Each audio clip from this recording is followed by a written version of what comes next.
wow, look at that. Ladies and gentlemen, 2022 Honda Civic Si.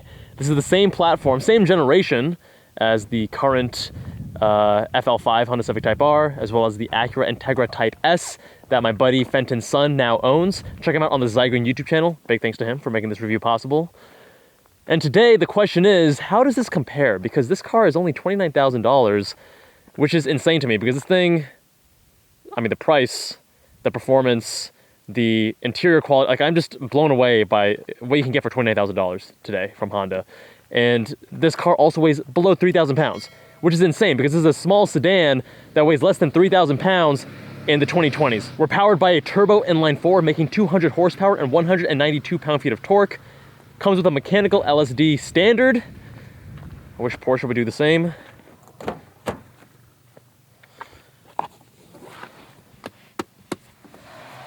And getting into the interior, I mean, you don't need me to tell you, but this interior for $29,000, this punches way above its class, guys.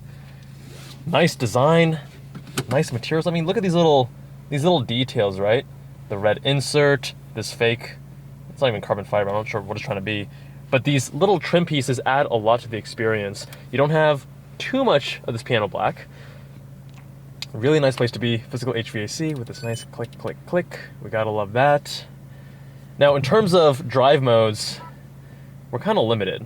So we're gonna go to individual, and we got sport engine, sport steering, okay? The issue, actually I'm curious to see, we'll compare both normal and sport steering. The issue is that we don't have adaptive suspension. I shouldn't say the issue, it's just that, I mean, it's a $29,000 car. So we don't have many other things that we can control. I haven't figured out how to disable rev match. Now, real quick before we start, this gauge cluster I really do not like because it's not bright enough, and I've turned the brightness all the way up. And you're gonna see that it actually dims the tach and only wants to show you the little red needle and the numbers that you're close to, but the issue is that it's too dark, so you can't really see it. And we're gonna turn traction control off. There we go. Red line around 6,500 RPM. So steering is in normal right now. Fairly light, accurate, slightly slower steering ratio than I would like. And now let's change this to sport. And it's definitely heavier, but as with many cars, when you go from normal to sport, it just lightens up the steering, but doesn't really give you much more feedback.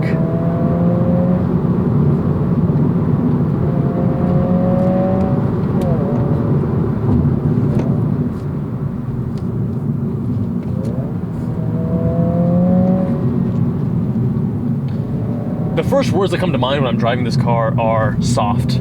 Soft but smooth. Not soft in like a overly wallowy way, but the engine note is there, but it's soft in volume. It's not too harsh. Rolling through the gears. The actual gear selector is also, it's like nice and mechanical, but not like the super notchy bolt action rifle kind of Honda S2000 and NSX. It's like a, you know, a soft mechanical feel. The steering requires a little bit more input and feels a little bit softer. In sport mode, it feels heavier and a little bit sportier, but you're still lacking that feedback that you want. Even the brakes, right? The brakes, the initial bite, first it requires a little bit of travel, like maybe an inch before you really start getting to the brakes, and it's a very soft engagement. A lot of this car is soft, but it still has a sporty little undertone, a sporty little bite to it. I do also want to remind you guys that every car reviewer has their own biases, and it's our job as car reviewers to inform you of what those biases are. And for me, if you guys have been watching my channel, you know that I don't actually love front-wheel drive vehicles because they have inherent limitations. The front wheels are being asked to do a lot. Brake, steer, and deliver power. In a rear-wheel drive car, you know, the power is obviously going there. It's much more balanced.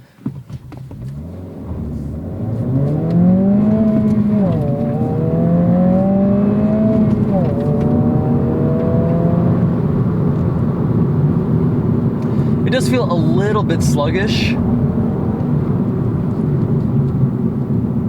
But I think you're buying this car not because you want to rip your face off with acceleration.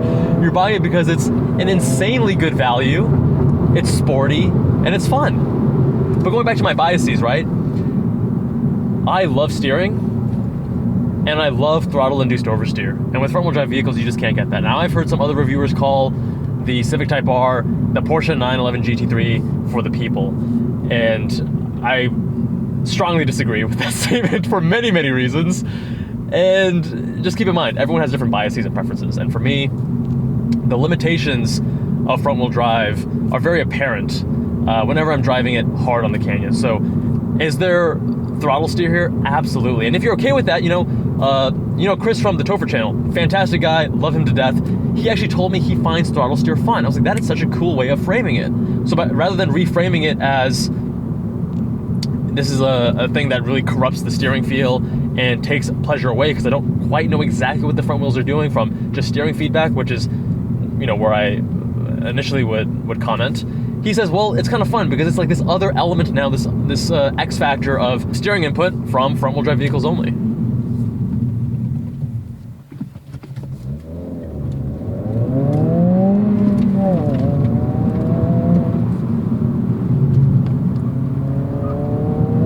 A little bit of wheel chirp.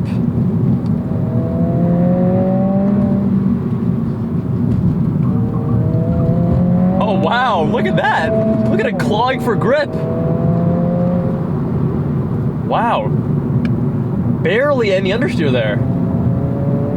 Even though I was really pushing the throttle hard and the turning radius decreased there, it still clawed for grip. I'm very impressed. See, giving LSD as standard in a car like this is paramount, because imagine if it was an open diff.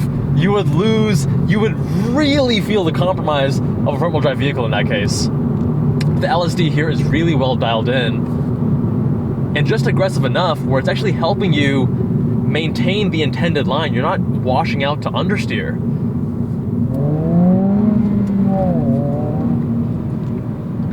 I will say that for a front-wheel drive vehicle, this transmission is fantastic. For a front-wheel drive vehicle, all right? So every gear is very well delineated, no hesitancy. The auto rev match is not bad at all, but you can make it smoother by doing some rev match yourself on top of it. I wish I could comment on how it behaves with no rev match at all, but playing around with the settings, it's not as straightforward.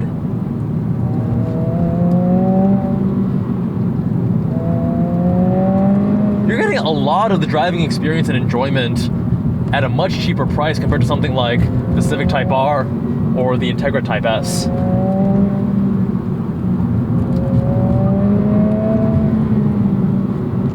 Those vehicles are much sharper, but those, are similarly plagued by the same issues. Namely that the steering is corrupted by throttle steer, or if, again, like Chris, you're able to find the pleasure in that, then more power to you.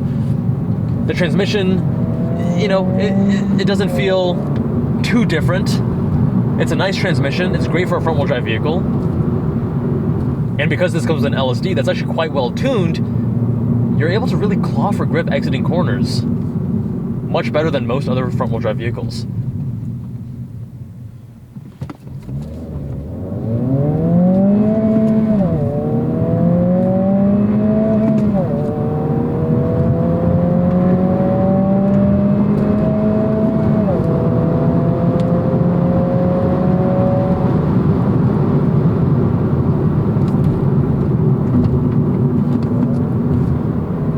I would say that double clutching is very easy, but I'm not sure how much of that is the auto rev match.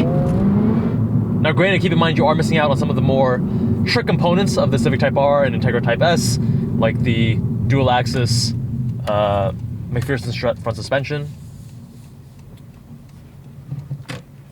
But you're getting, I would say you're getting at least 70, if not 75%, maybe even more of the driver enjoyment and engagement and experience from this car versus the Civic Type R and Integra Type S. Maybe even more than 75%.